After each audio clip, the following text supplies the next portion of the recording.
Hello hi and welcome student. जल्दी जल्दी जल्दी नीट ની તૈયારી નીટ 2021 અને છોકરાઓ નીટ માટે તૈયાર થઈ જાઓ। આજે એક બહુ જબરદસ્ત મજાનો ટોપિક ભણવાનો છે અને એ છે 2021 વન શોર્ટ રિવિઝન ચેપ્ટર 2 પરમાણુ બંધારણ અને ઇમ્પોર્ટન્ટ PYQs, થોડી થિયરી, એક્સપ્લેનેશન અને જે થિયરી ભણાવીશ એના પરથી એના ઇમ્પોર્ટન્ટ MCQs। બી રેડી બાળકો।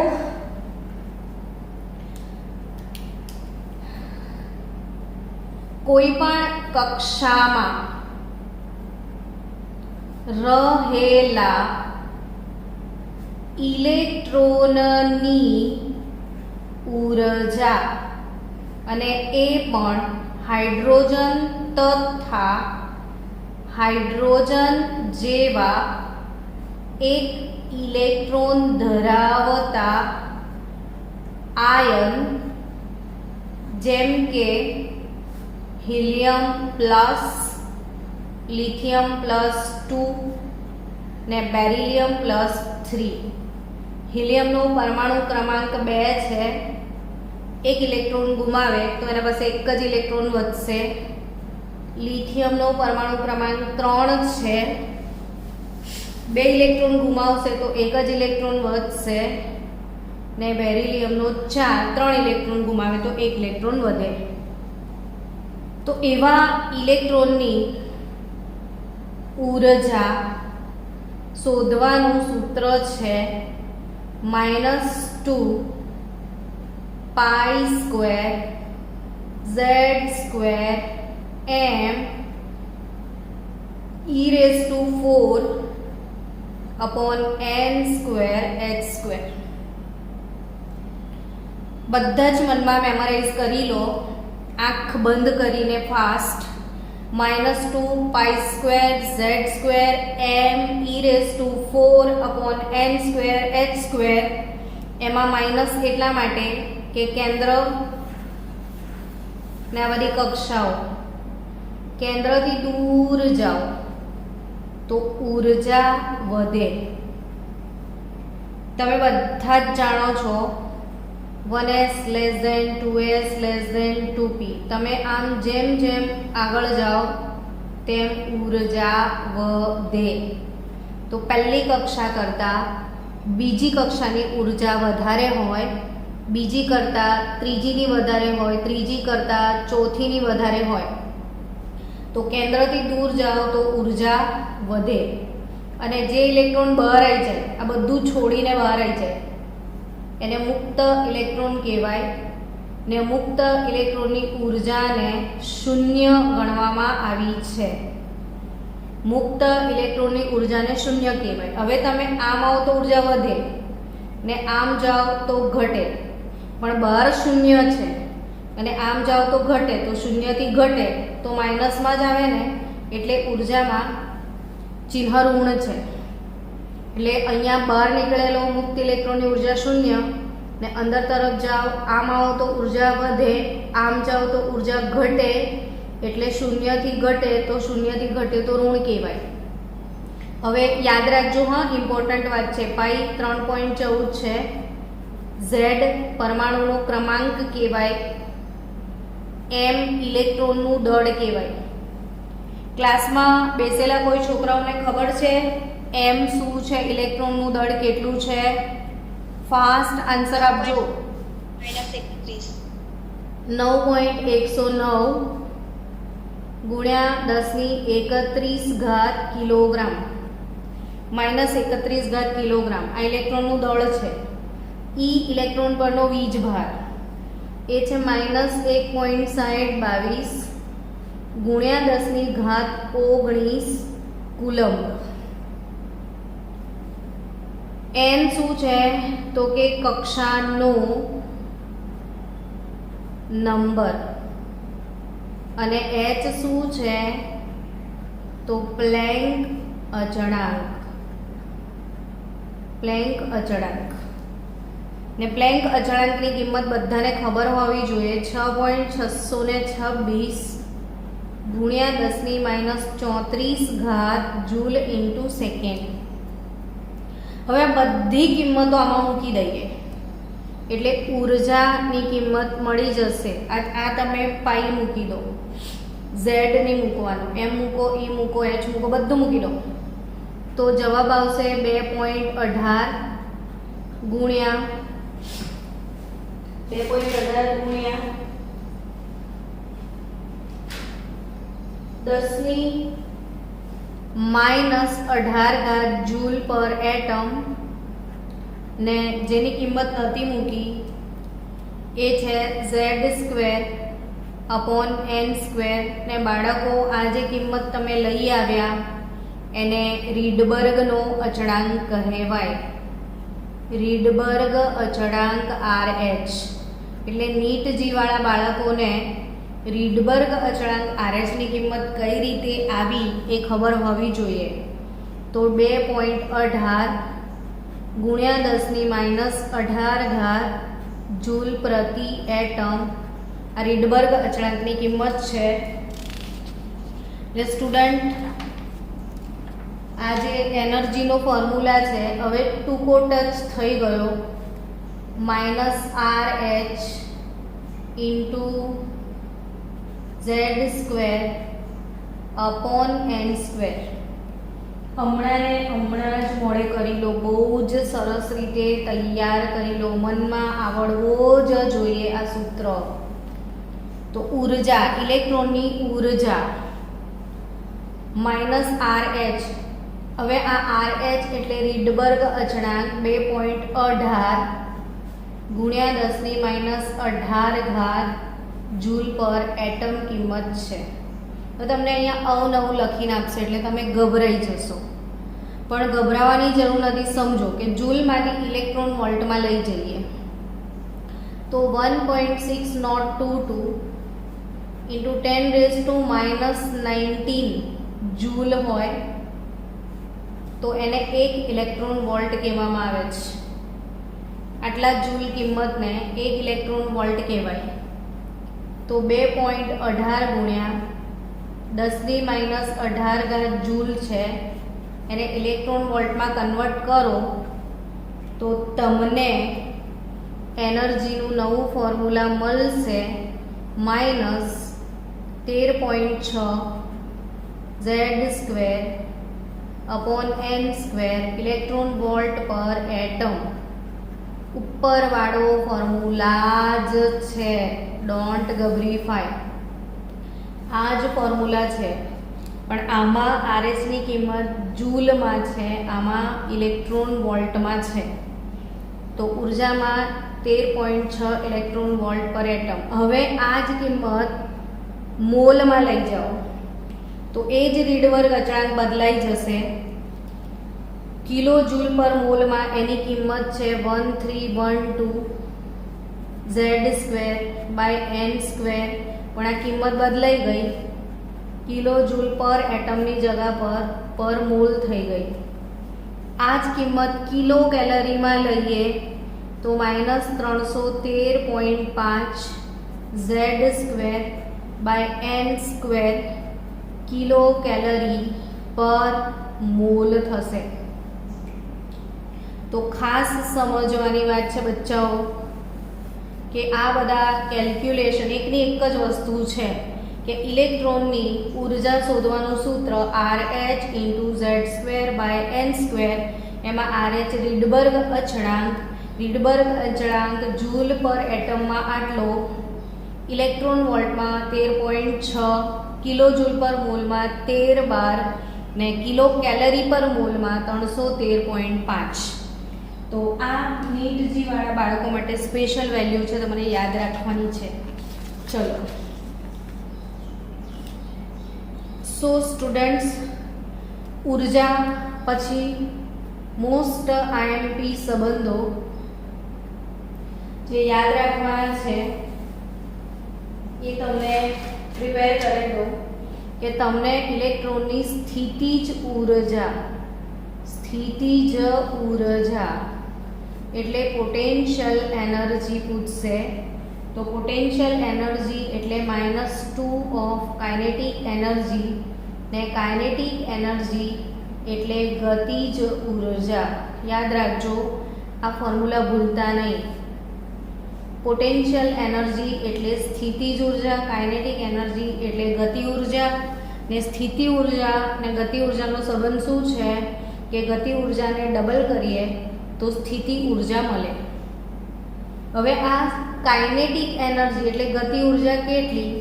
તો ઇલેક્ટ્રોનની કુલ ઊર્જા જેટલી, પણ માઇનસ ઓફ કુલ ઊર્જા. ઇલેક્ટ્રોન પ્રોટોન પ્રણાલીની કુલ ઊર્જા, જેને આપણે E કહીએ છીએ, ઈનું ઋણ મૂલ્ય એ એની ગતિજ ઊર્જા કહેવાય.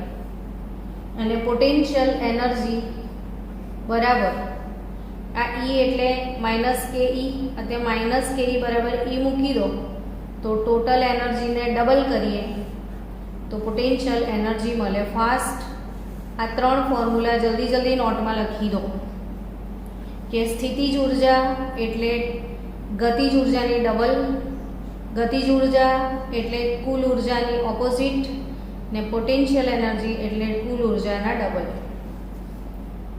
નેક્સ્ટ ફોર્મ્યુલા જે તમને યાદ રાખવાનું છે એ છે બોર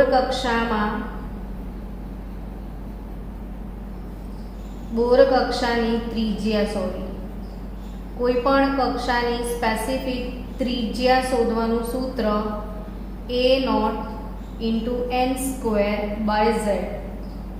ત્રિજ્યા શોધવાનું સૂત્ર છે A0 × n²/z, જ્યાં A0 એટલે 0.53 એંગસ્ટ્રોમ કિંમત થશે.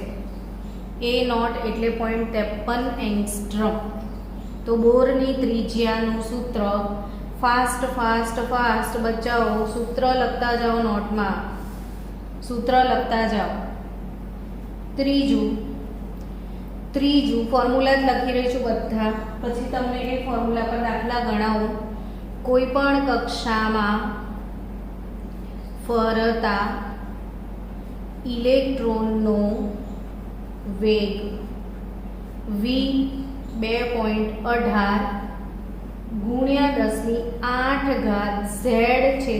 10⁸ સેન્ટીમીટર/સેકન્ડ. ઇલેક્ટ્રોનનો વેગ તમને ચોથી કક્ષામાં રહેલા ઇલેક્ટ્રોનનો વેગ પૂછે તો આ વેગ શોધવાનું સૂત્ર. Z એટલે પરમાણુ ક્રમાંક ને n એટલે કક્ષા. તો ચોથી કક્ષામાં એટલે 2.18 × 10⁸ કરી દેવાના. ચલો હવે આના પરથી આપણે દાખલો ગણીએ. કેવો દાખલો આવી શકે? તો દાખલો છે, આપણે અહીંયા જ રકમ લખી દઈએ, મારી સાથે તમે લખજો. જો હાઇડ્રોજન પરમાણુમાં ઇલેક્ટ્રોનની સ્થિતિજ ઊર્જા એટલે પોટેન્શિયલ એનર્જી -6.8 ઇલેક્ટ્રોન વોલ્ટ છે, તો કુલ કાઇનેટિક એનર્જી, કુલ ઊર્જા તથા કક્ષકની ત્રિજ્યા ગણો. આવો પ્રશ્ન પૂછે. સરસ પ્રશ્ન છે ને? શું પૂછ્યું છે? તો કે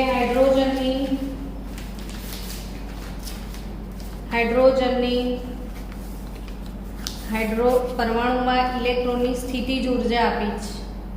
સ્થિતિ ઊર્જા એટલે પોટેન્શિયલ એનર્જી આપી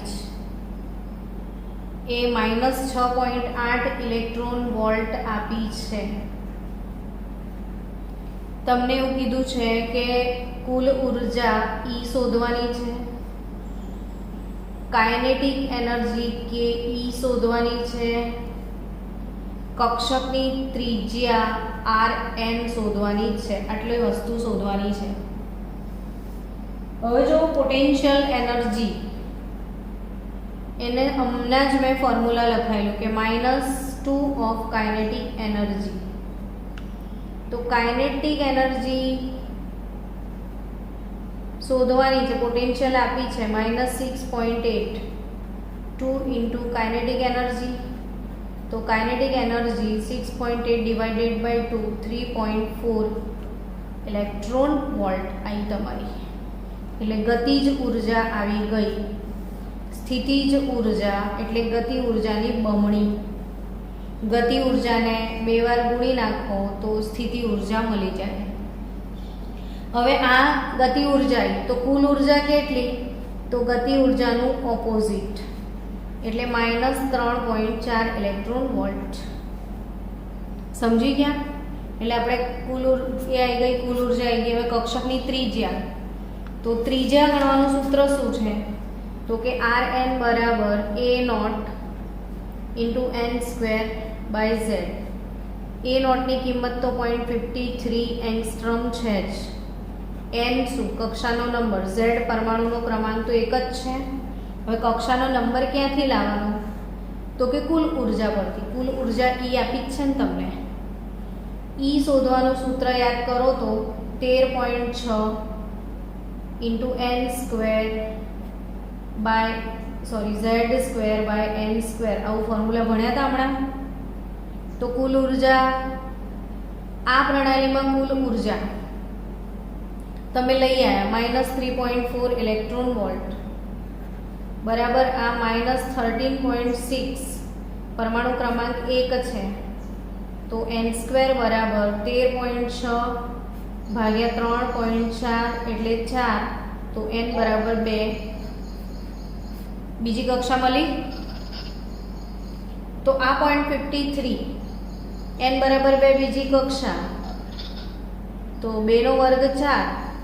તો 0.53 ઇન્ટુ 4 કરશો તો 2.116 એંગસ્ટ્રોમ તમારો જવાબ આવશે.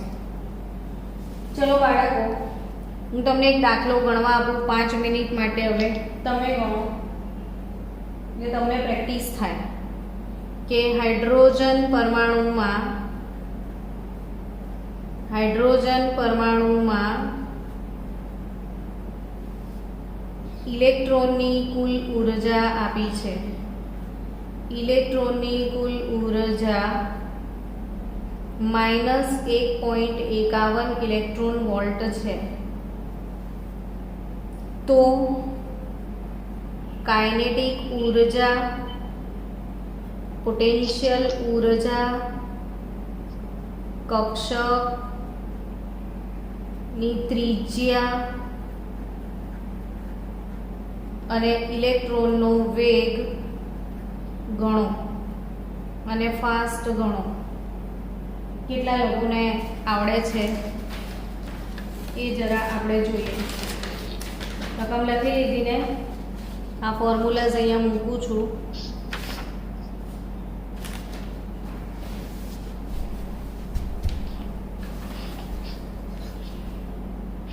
હા, વેરી ગુડ.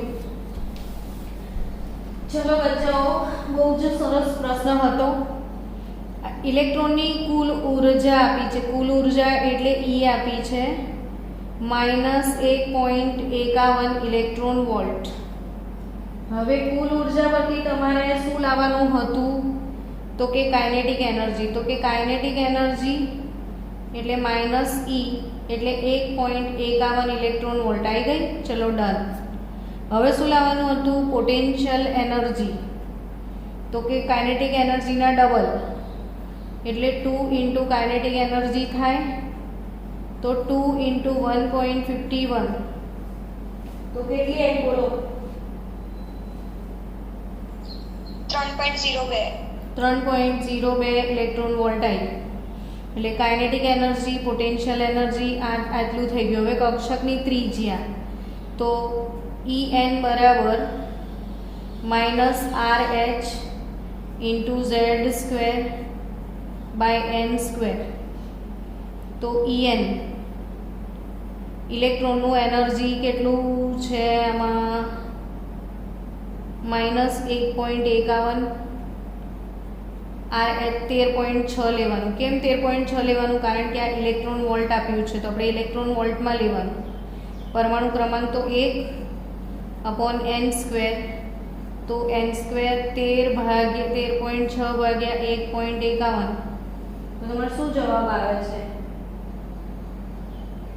3 n બરાબર. હા, એટલે 9 આવ્યો હશે, તો n બરાબર 3 આવી ગયો હશે. હવે n બરાબર 3 આવે તમારું એટલે કક્ષકની ત્રિજ્યા અને ઇલેક્ટ્રોનનો વેગ ગણવાનો રહે. તો ત્રિજ્યા શોધવાનું સૂત્ર a0 × n²/z થાય. તો a0 એટલે 0.53 એંગસ્ટ્રોમ, n² એટલે ત્રીજી કક્ષા, તો 0.53 × 9 કરવાનું. અને ઇલેક્ટ્રોનનો વેગ કોણે શોધ્યો? બોલો, ઇલેક્ટ્રોનનો વેગ શોધવાનું સૂત્ર મેં શીખવાડ્યું ને આજે તમને. શું? 2.18 × 10⁻18 × z/n. યસ, 10⁸ બેટા. વેગ શોધવાનું સૂત્ર 2.18 × 10⁸ z/n, સેન્ટીમીટર પર સેકન્ડમાં છે. હા, વેગ તો 2.18 × 10⁸ z શું છે? પરમાણુનો ક્રમાંક, એ તો એક જ લેવાનો છે. અને n એટલે કક્ષા. તો કક્ષા કેટલી આપી છે? બોલો, કયા નંબરની કક્ષા આપી છે? ત્રીજી કક્ષા લાયા ને, તો /3 એટલે ઇલેક્ટ્રોનનો વેગ મળી જશે. તો ઇન શોર્ટ આ ખબર પડી ગઈ છે તમને. ચલો, let's move on PYQs. So previous year questions किया जाए. प्रीवियस ईयर क्वेश्चन में અત્યાર સુધી નીટ જી માં પૂછાયેલા પ્રશ્નો જરા આપણે સોલ્વ કરીએ. નીટ જી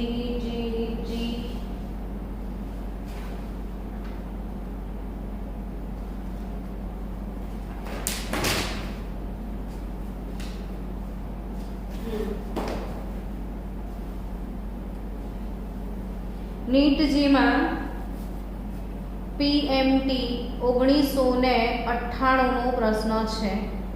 1998 PMT પ્રી મેડિકલ ટેસ્ટ.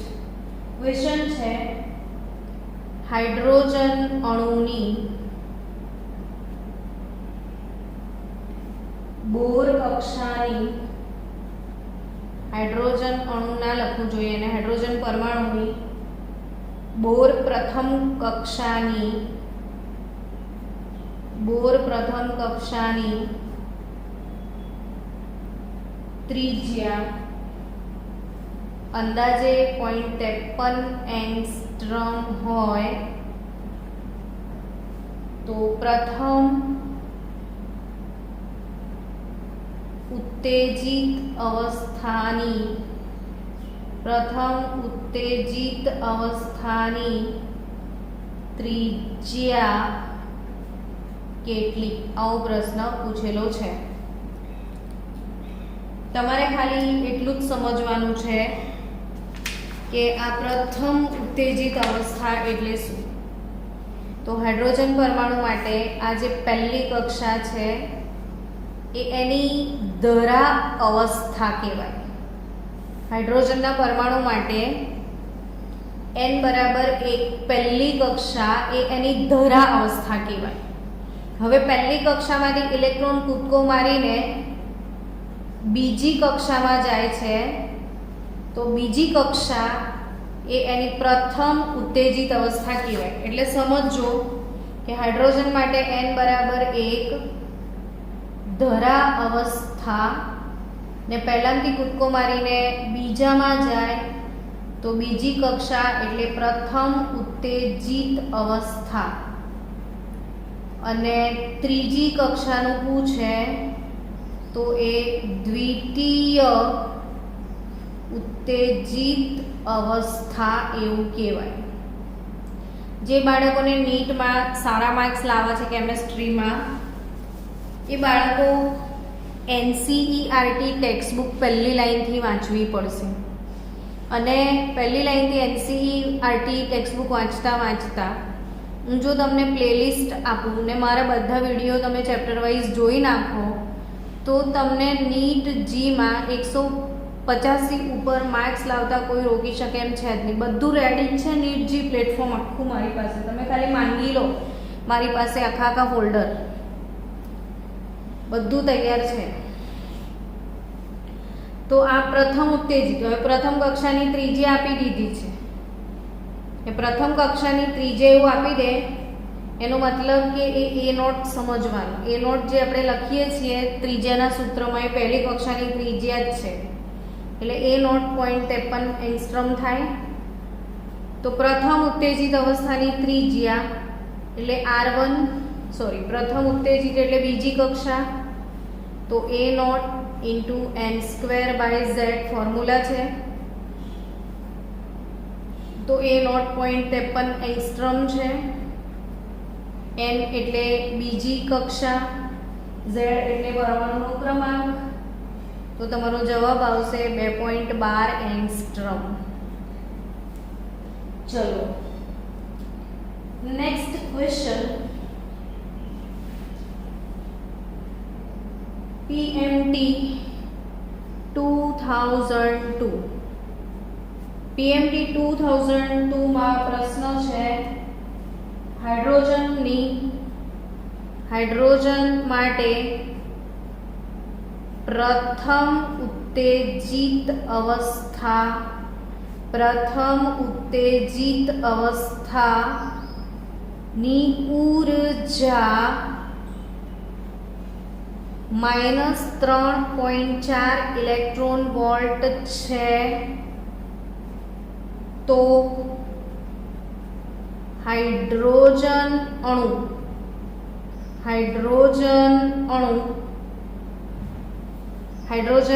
પરમાણુની ગતિજ ઉર્જા શોધો. કેટલો મસ્ત ક્વેશ્ચન પૂછ્યો છે નીટ 2002 માં કે પ્રથમ ઉત્તેજિત અવસ્થાની ઉર્જા આ આપી છે, તો એ જ પરમાણુની ગતિ ઉર્જા કેટલી, તો હમણાં જ શીખવાડ્યું ગતિ ઉર્જા એટલે -E. તો ગતિ ઉર્જા એટલે -E. પ્રથમ ઉત્તેજિત અવસ્થાની ઉર્જા આપેલી જ છે, તો 3.4 ઇલેક્ટ્રોન વોલ્ટ. ખાલી ચિહ્ન બદલવાનું છે. આટલો માઇનોર ક્વેશ્ચન. જોયું તમે કન્સેપ્ટ કેટલો નાનકડો પૂછ્યો છે, એટલે આ ફોર્મ્યુલા આવડતી હોય તો આ કન્સેપ્ટ સોલ્વ થઈ જાય.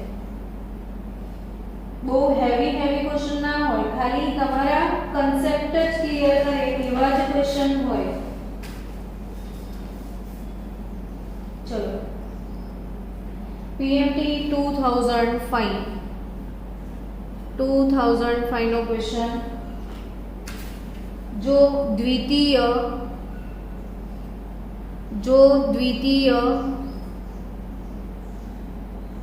બોર કક્ષામાં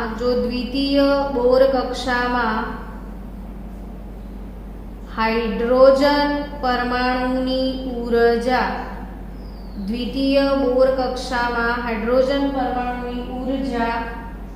-328 કિલોજૂલ હોય, -328 કિલોજૂલ પર મોલ હોય, તો પરમાણુની ચોથી બોર કક્ષામાં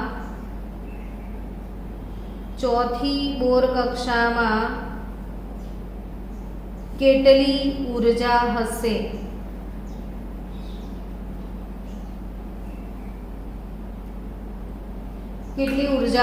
તો જો દ્વિતીય બોર કક્ષામાં હાઇડ્રોજન પરમાણુની ઉર્જા આપી છે, દ્વિતીય બોર કક્ષા એટલે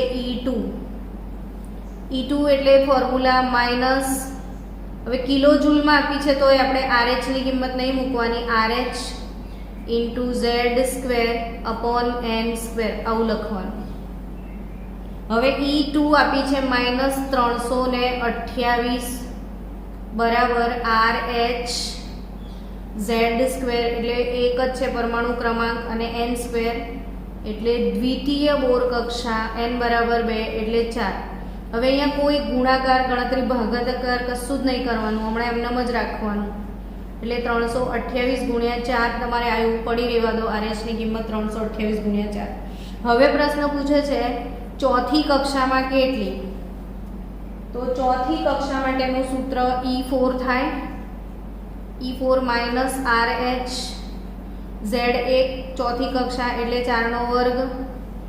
જો કેટલો સરસ ફાયદો થઈ ગયો. E4 આ કિંમત એમને મૂકી દો. 328 ગુણ્યા 4, 4 નો વર્ગ 4 ગુણ્યા 4, 4 4 કટ 328 ભાગ્યા 4 એટલે 4 8 32 અને 4 દુ 8 82 કિલો જૂલ પર મોલ. મસ્ત ક્વેશ્ચન છે ને. આવા ક્યુટ ક્વેશ્ચન જ આવશે. આજે જે થિયરી કરાઈ છે એવા જ ક્યુટ ક્વેશ્ચન નીટમાં બહુ બધા પૂછાયેલા છે. પૂછાશે જ આવા જ ક્યુટ. ફરી એકવાર વિડીયો જોઈ નાખજો, મસ્ત ક્વેશ્ચન્સ છે બધા. સો ગો ફોર PYQs. કાલે 2 કલાક PYQs માં નાખી દઈશ તમને. નેક્સ્ટ ક્વેશ્ચન છે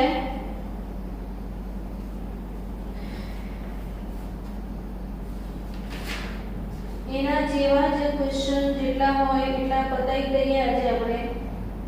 એટલે નેક્સ્ટ ડે એક સ્પેશિયલ ક્વેશ્ચન બીજા કંઈક કરવાની મજા આવે.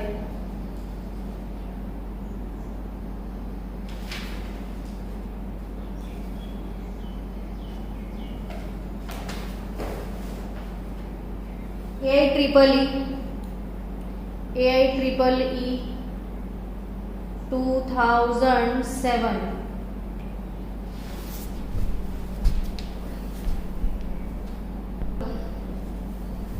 નેક્સ્ટ ક્વેશ્ચન પર ધ્યાન આપીએ. આટલું થોડો વિડીયો જોઈ લેજો જો વચ્ચે જેનો નેટવર્ક મિસ થયો હોય.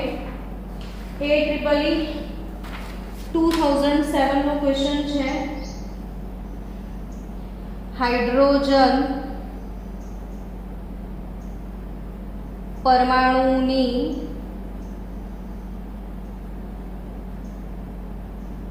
પ્રથમ બોર કક્ષાની ત્રિજ્યા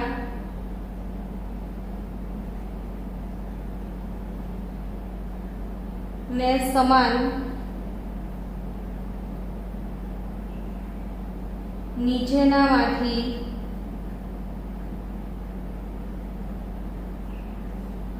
કોની ત્રિજ્યા છે? આવો પ્રશ્ન પૂછ્યો છે કે હાઇડ્રોજન પરમાણુની બોર કક્ષાની ત્રિજ્યાને સમાન નીચેનામાંથી કોની કક્ષાની ત્રિજ્યા છે? ઓપ્શન A આપ્યો છે helium plus N/2, B Li+2 N2, C Li+2N3 અને D બેરિલિયમ +3N = 2.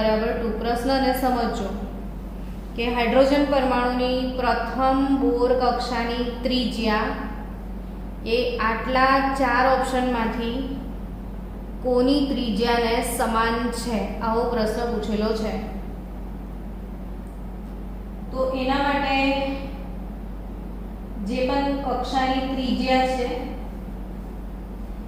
એ કેવી રીતે શોધીશું એ વિચારીએ હવે. કે હાઇડ્રોજન પરમાણુની પ્રથમ બોર કક્ષાની ત્રિજ્યા એટલે પ્રથમ બોર કક્ષા એટલે R1.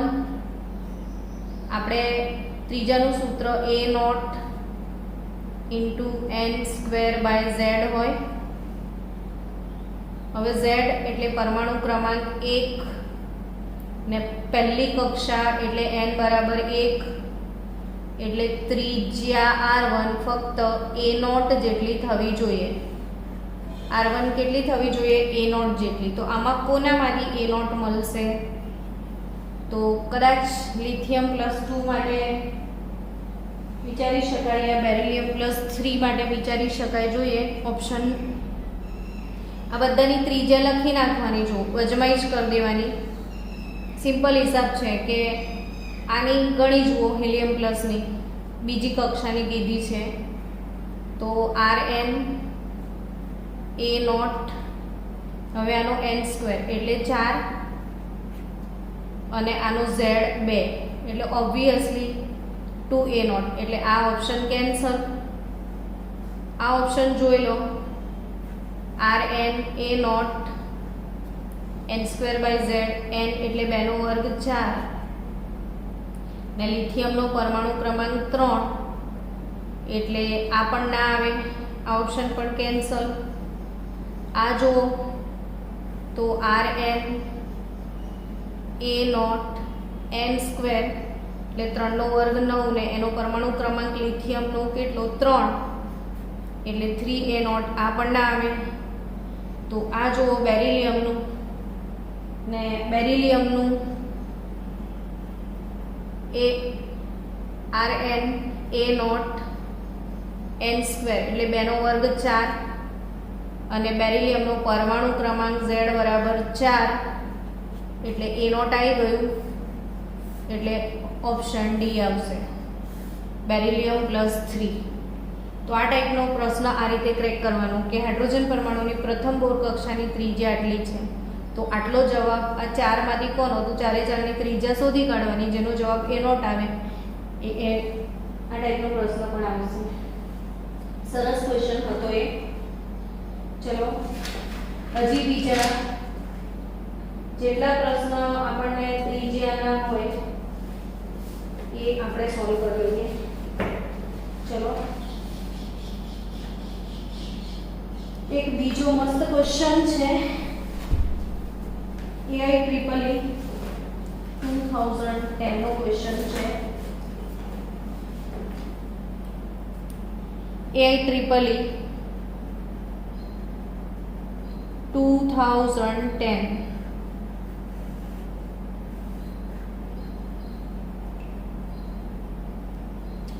હિલિયમ +2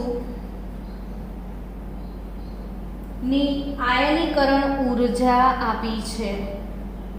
હિલિયમ +2 ની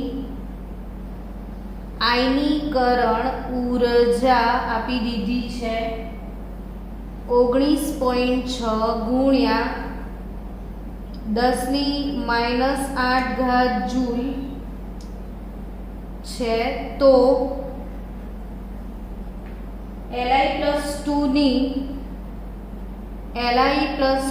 ની પ્રથમ સ્થિત કક્ષાની ઊર્જા કેટલી? આવો પ્રશ્ન બહુ જ મસ્ત ક્વેશ્ચન છે. હા 2010 માં હતો. તો હિલિયમ પ્લસની આયનીકરણ ઊર્જા આપી છે. હવે આયનીકરણ ઊર્જા એટલે શું એ સમજજો. આયનીકરણ ઊર્જા એટલે શું? તો કે જો આ ન્યુક્લિયસ, માની લો કે આ કક્ષામાં પહેલી કક્ષામાં હાઇડ્રોજનનો ઇલેક્ટ્રોન પહેલી કક્ષામાં હોય. આયનીકરણ એટલે ઇલેક્ટ્રોનને દૂર કરવા માટે આપવી પડતી ઊર્જા. આયનીકરણ એટલે ઇલેક્ટ્રોનને દૂર કરવા માટે આપવી પડતી ઊર્જા. તો અહીંથી ઇલેક્ટ્રોન છટકીને બહાર નીકળી જાય. પહેલી કક્ષામાંથી ઇલેક્ટ્રોન n બરાબર ઇન્ફાઇનાઇટ કક્ષામાં જાય.